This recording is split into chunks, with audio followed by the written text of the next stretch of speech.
तो अब हम फटाफट से हमारे सेल मेम्ब्रेन के स्ट्रक्चर का रिव्यू करेंगे। दैट कौन कौन से स्ट्रक्चर्स हैं हमारे सेल मेम्ब्रेन में। हमने ये पानी और ये ऑयल का इसीलिए इंसिडेंस दिखाया था कि आपको याद रहे।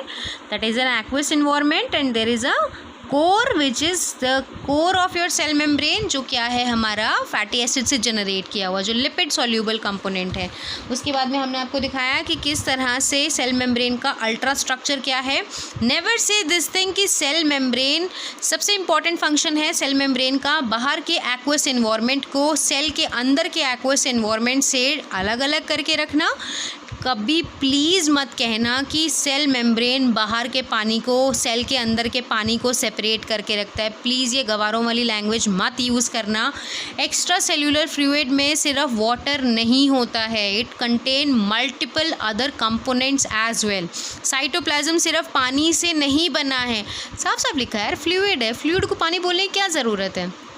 So be educated and always say that cell membrane is a structure which जो separate करता है external एक्स्ट्रा सेल्यूलर फ्लूइड या फिर external aqueous environment from internal aqueous environment that is formed by your cytoplasm. इसमें हमने क्या देखा that cell membrane के स्ट्रक्चर में जो हमने इसमें नहीं लिखा हुआ लेकिन हमने देखा था that the entire thickness of your cell membrane is 75 angstroms, जिसमें outer protein layer 25 angstrom, inner protein layer 25 angstrom and your intermediate lipid layer is formed of your phospholipid layer. दो फोस्फोलिपिड्स की लेयर हैं, दो layer हैं, ये pink और yellow part पहली layer, ये पिंक और येलो पार्ट दूसरी layer. Pink part phosphate end है, हाइड्रोफिलिक है हेड है, और ये आपका हाइड्रोफोबिक फैटी एसिड टेल है। हाइड्रोफिलिक, ठीक है, यानी कि P for philic, P for phosphate, P for प्यार विद P फॉर पानी, ठीक है। हाइड्रोफिलिक, फिलिक और फोबिक का मतलब हमेशा डर होता है, ठीक है, लेकिन फिलिक में और फोबिक में कभी कन्फ्यूज़न हो तो हमेशा याद रखना P for philic, P for phosphate, P for पानी और P फॉर प्यार, ठीक है। तो यू कैन कभी भूलोगे नहीं कि एक्स्ट्रा सेलुलर फ्लूइड या एक्वस एनवायरनमेंट की तरफ कौन सा कंपोनेंट आएगा, फोस्फेट कंपोनेंट आएगा, क्योंकि फोस्फेट किससे शुरू है, P से शुरू है। P बोले तो P फॉर पानी, P for philic and P for phosphate. Obviously P for प्यार भी होता है यार। इसके बाद में हमने आपको दिखाया ये थोड़ा सा इलेबोरेटेड स्ट्रक्चर है। इसमें आपको फोस्फेट, ये आपको दिखेगा कि ये आपके फोस्फेट एंड्स हैं और ये आपकी फैटी एसिड चेन्स हैं। ये फोस्फेट एंड है और ये क्या है, ये सब प्रोटीन्स हैं जो दिख रहे हैं, ठीक है। इसके बाद में हम आगे पढ़ेंगे। इसके बाद में हमने एक और बड़ा इंपॉर्टेंट कंपोनेंट देखा था। एक्चुअली ये थोड़ा सा रीअरेंज हो गए लेकिन हमने लेक्चर का एकदम एंड करा है, इसीलिए ये हमने क्या देखा था कि सेल मेम्ब्रेन की फैटी एसिड चेन्स के बीच में एक कंपोनेंट और होता है जिसे हम बोलते हैं कोलेस्ट्रॉल। कोलेस्ट्रॉल मेम्ब्रेन स्टेबलाइजर का काम करता है। कोलेस्ट्रॉल का हाइड्रोक्सिल एंड हमेशा फोस्फेट ग्रुप की तरफ होता है, और क्योंकि इसका हाइड्रोक्सिल एंड हाइड्रोफिलिक होता है इसीलिए वो हमेशा बाहर की तरफ रहेगा, और जो नॉन पोलर एंड है या जो हाइड्रोफोबिक टेल है वो हमेशा कोर की तरफ रहेगी। ये ब्लैक चेन्स आपकी फैटी एसिड चेन्स हैं। इसके बाद में हमने क्या देखा, इसके बाद में ये डायग्राम और देखा। इस डायग्राम में हमने क्या देखा दैट फोस्फोलिपिड बाई लेयर है, ऊपर वाला हाइड्रोफिलिक एंड है, नीचे वाला हाइड्रो। देखो यार कभी याद ना होना तो हमेशा याद रखो कि गोला ऊपर की तरफ बनाना है और हाइड्रोफिलिक एंड नीचे की तरफ बनाना है। हमेशा याद रखो कि जो ऊपर वाला एंड है वो हाइड्रोफिलिक होगा। हम हमेशा याद रखते हैं कि जो ऊपर वाला है वो हमेशा हमें प्यार करता है। तो P for philic, P for प्यार और P फॉर फोस्फेट। अगर यार ये भी याद नहीं हो रहा ना तो भैया फिर डूब मरो सालो तुम। हाइड्रोफोबिक, ठीक है, फोबिक मतलब फोबिया, मतलब फोबिक है हमारा फोबिया, यानी कि एक्सटर्नल और इंटरनल एक्वस एनवायरनमेंट से इसका कोई लेना देना नहीं है। फोबिया हाइड्रो से फोबिया है, पानी से डर है, तो सेल मेम्ब्रेन का कोर बनाता है। इसके बाद में हम लोग पढ़ेंगे, हमने इसके बाद में ये चीज़ भी देखी थी कि फोस्फोलिपिड मॉलिक्यूल में आपका फोस्फेट ग्रुप है और ये आपका अनसैचुरेटेड फैटी एसिड है, ठीक है। अनसैचुरेटेड फैटी एसिड का हमने रोल बताया था दैट अनसैचुरेटेड फैटी एसिड बहुत सिग्निफिकेंट रोल प्ले करता है फ्लूइडिटी में। अगर हमारी पूरी मेम्ब्रेन में सैचुरेटेड फैटी एसिड्स ज़्यादा होंगे तो हमारी मेम्ब्रेन फ्लूइडिटी नहीं शो करेगी, ठीक है। यानी कि अगर हमारी ये लंगड़े, हमारी जो ये लंगड़े हैं आपको दिख रहे हैं, ये आप लंगड़े देख सकते हो, लंगड़ों का होना बहुत ज़रूरी है। अनसैचुरेटेड फैटी एसिड्स का होना ज़्यादा ज़रूरी है, तभी हमारी मेम्ब्रेन फ्लूइडिटी रखेगी। अगर हमारी मेम्ब्रेन में अनसैचुरेटेड की जगह सैचुरेटेड फैटी एसिड्स ज़्यादा हो गए तो हमारी मेम्ब्रेन फ्लूइडिटी की प्रॉपर्टी नहीं रख पाती, रादर वो सॉलिडिफाई हो जाते हैं। ठीक है, उसके इस काम में कोलेस्ट्रॉल भी हेल्प करता है। कोलेस्ट्रॉल इन चेन्स को आपस में दूर दूर करके रखता है ताकि ये आपस में एक दूसरे से मिलेंगे कम तो सॉलिडिफाई कम होंगे। इसके बाद में ये प्लाज्मा मेम्ब्रेन के स्ट्रक्चर में हमने क्या पढ़ा था, that there are some proteins, कुछ थ्रू आउट मेम्ब्रेन प्रेजेंट होते हैं, उन्हें हम ट्रांस मेम्ब्रेन बोलते हैं। प्रोटीन्स, वो प्रोटीन्स जो सेल मेम्ब्रेन का स्ट्रक्चर बनाते हैं उन्हें हम इंटीग्रल प्रोटीन्स बोलते हैं, यानी कि वो प्रोटीन्स जो हमारी सेल मेम्ब्रेन से स्ट्रांगली बॉन्डेड होते हैं, कोवलेंटली बॉन्डेड होते हैं और किसी भी तरीके के minor change in your pH और टेम्परेचर और आयनिक चेंज की वजह से ये सेल मेम्ब्रेन से डिटैच नहीं हो सकते। अगर आपको इंटीग्रल प्रोटीन्स को सेल मेम्ब्रेन से अलग करना है तो आपको सेल मेम्ब्रेन का स्ट्रक्चर ख़राब करना पड़ेगा, डैमेज करना पड़ेगा। मोर ओवर इन प्रोटीन्स के अलावा हमारे प्रेजेंट होते हैं पेरिफेरल प्रोटीन्स जो बेसिकली सेल मेम्ब्रेन की पेरिफ्री में होते हैं, आइदर आउटर पेरिफ्री में होंगे या फिर इनर पेरिफ्री में होंगे। ये प्रोटीन्स जो हैं ये उतने स्टेबल नहीं होते क्योंकि ये weak electrostatic force of attraction से बंधे हुए होते हैं सेल मेम्ब्रेन से, and just minor change in your pH और टेम्परेचर इन्हें दूर कर देता है सेल मेम्ब्रेन से।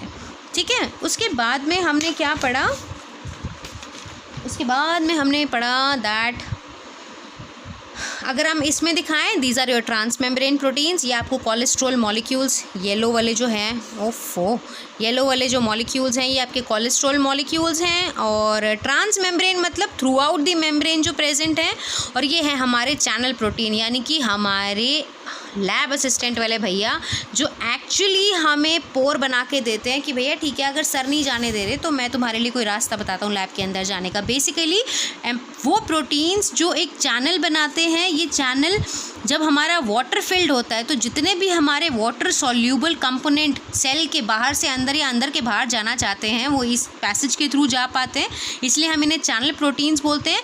And because they are filled with water तो हम इन्हें एक्वापोरेंस बोलते हैं।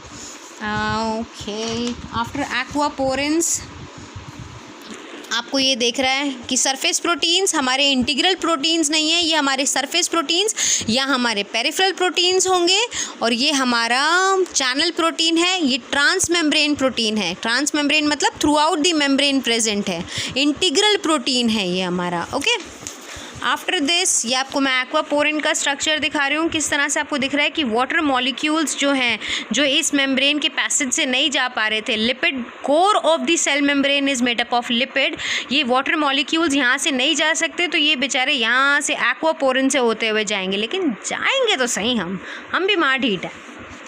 उसके बाद में हमने देखा that functions of some membranous protein they form ion channels. अभी हम इस पूरे के बारे में आयनिक चैनल्स, ट्रांसपोर्टर, रिसेप्टर, जब हम फंक्शंस ऑफ मेम्ब्रेन पढ़ेंगे ना, मेम्ब्रेन प्रोटीन्स का इलेबोरेट करके पढ़ेंगे तब आपको अच्छे से समझ आएगा कि अभी आप ऊपर से ये देखो कि they form the ionic channels, they form the transporter, they form the receptor. I will explain you about all these things, trust me.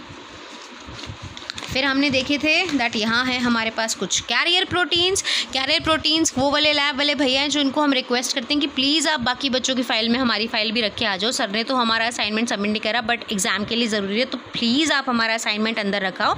Similarly carrier proteins वो होते हैं जो कैरी करते हैं कॉम्पोनेंट्स को, या फिर जो भी आपका सबस्ट्रेट जो भी आपका बाहर है जो लिपिड सॉल्यूबल नहीं है या जिसका मॉलिक्यूलर वेट बहुत ज़्यादा है वो अंदर नहीं आ पा रहा है, तो ये जो पैसेज है ये पैसेज हमारा कौन प्रोवाइड करते हैं? Carrier proteins. बेसिकली ये प्रोटीन्स क्या करते हैं, उस स्ट्रक्चर को कैच करते हैं, थोड़ा सा अपना कन्फर्मेशनल चेंज प्रोवाइड करते हैं और उसके बाद में उसे सेल मेम्ब्रेन की दूसरी साइड छोड़ देते हैं। These are your carrier proteins. और ये इसके बाद में हमने बात करी थी एज़ ऑलवेज़ हमारे शेफ़ की कि ये हमारे को हमारे एंजाइम्स के बारे में याद दिलाते हैं कि प्रोटीन्स हमारे एंजाइम्स का काम ये करते हैं। कच्ची सब्जियां दो, बहुत ही बेहतरीन चीज़ बना के देंगे। सिमिलरली एंजाइम्स को सबस्ट्रेट दो, अपने साथ में अटैच करके अपने साथ में केमिकल रिएक्शन मीडिएट करने के लिए एंजाइम सबस्ट्रेट कॉम्प्लेक्स बनाते हैं and then they release out a product. उसके बाद में हमने देखा कि मेम्ब्रेन प्रोटीन्स रिसेप्टर का काम भी करते हैं। ठीक है। They act as a receptor as well. बहुत ही इलेबोरेटेड वे में दिखा रही हूँ यार, बहुत अच्छी इमेज है ये। अगर आप ध्यान से देखो कि ये हमारा लाइगेंड है, वो कंपोनेंट जो रिसेप्टर से अटैच होता है उसे हम लाइगेंड बोलते हैं। स्टिमुलस बोल सकते हो आप इसे यार, ये लाइगेंड है आपका। ये जब रिसेप्टर से अटैच होगा तभी अंदर रिएक्शन मीडिएट होगा, तभी रिस्पॉन्स जनरेट होगा। See, they are so good images, ligand and this is your receptor. And last but not the least, lipid raft के बारे में था। दैट कुछ कंपोनेंट सेल मेम्ब्रेन का ऐसा होता है जो इतना हिस्सा, देखो पूरी नदी में क्या है, पूरा नदी पूरा पानी पानी है, सिर्फ ये हिस्सा क्या है, लकड़ी के दिखाया है, वैसे ही उसमें होता है। पूरी मेम्ब्रेन में सैचुरेटेड की जगह अनसैचुरेटेड फैटी एसिड ज़्यादा होते हैं, लेकिन जहाँ पर हमें ये लकड़ी जैसी स्ट्रॉन्ग चीज़ चाहिए वहाँ पर हम लोग सैचुरेटेड फैटी एसिड ज़्यादा देखते हैं, और कोलेस्ट्रॉल भी वहाँ पर ज़्यादा होता है। और ये लिपिड राफ्ट जो है, ये फ्रॉग जिसके ऊपर राफ्टिंग कर रहा है, ये फ्रॉग की जगह होते हैं हमारे रिसेप्टर्स, और इस लकड़ी के टुकड़े की जगह होते हैं हमारे सैचुरेटेड फैटी एसिड्स, और साथ में होता है हमारा इंक्रीज्ड कोलेस्ट्रॉल। और ये रहा हमारा एंडोसाइटोसिस। फ्लूइडिटी ऑफ मेम्ब्रेन कई चीज़ों के लिए बहुत ज़रूरी है। मेम्ब्रेन बायोजेनेसिस के लिए, मेम्ब्रेन बनती है तब उसके लिए बहुत इंपॉर्टेंट है। एंडोसाइटोसिस एक्सोसाइटोसिस के लिए बहुत इंपॉर्टेंट है। एंड हमारी प्रॉपर इंटरैक्शंस के लिए बहुत इंपॉर्टेंट है। So with this we come up with the structure of cell membrane. अगली बार हम पढ़ेंगे what are the functions of the cell membrane in detail.